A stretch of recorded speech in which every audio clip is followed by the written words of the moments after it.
Ethan had always been a quiet boy, the kind who loved sitting by the window, listening to the wind and watching the world move without him. His mother used to laugh and say, "You don't need many words, Ethan. You speak with your heart." They lived in a small wooden house on Maple Street. Every night when Ethan came home late from school, his mother would blink the living room lamp 3 times. It was their secret signal. "I'm here. You're safe." But life changed faster than Ethan could understand. His mother became sick, too sick to work, too weak to even sit by the window. And one rainy morning, when the sky looked as tired as his heart, Ethan lost her. He moved to the city, thinking distance would make the pain lighter. But grief doesn't live in houses, it lives inside you.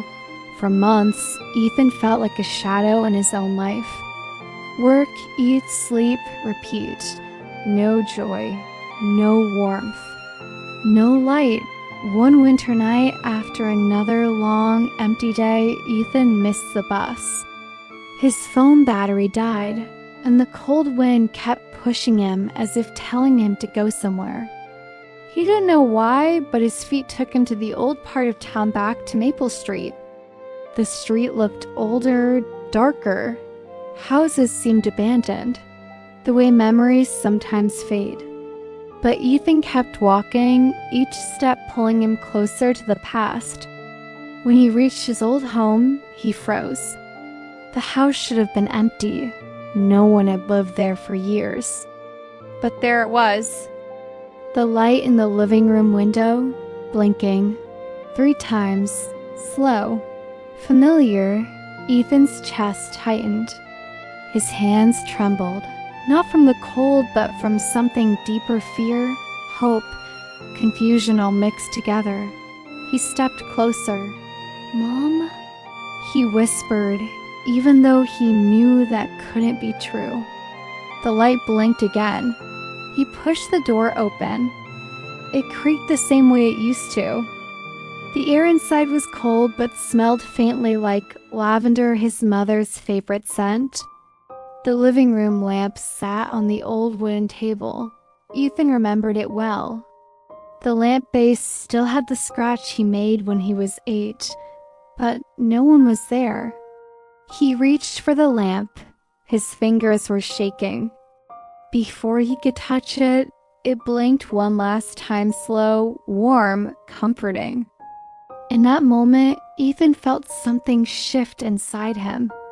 A memory surfaced, his mother sitting beside him, holding his small hands as she said, "Whenever you feel lost, Ethan, follow the light, not the one outside, the one inside you." And suddenly, he understood. The light wasn't a ghost. It wasn't magic. It was a reminder of something he had buried so deep inside that it needed a miracle to reach him. He sat on the old couch, and for the first time in months, he cried. Not the silent tears he'd been hiding, but real, painful, healing tears. When he finally stood up, the light had stopped blinking. But it didn't matter. Ethan no longer needed the signal because the light was inside him again. He looked around the house one last time. The memories didn't hurt anymore. They felt warm, gentle, alive. Before leaving, he whispered, "Thank you, Mom. I'm okay now.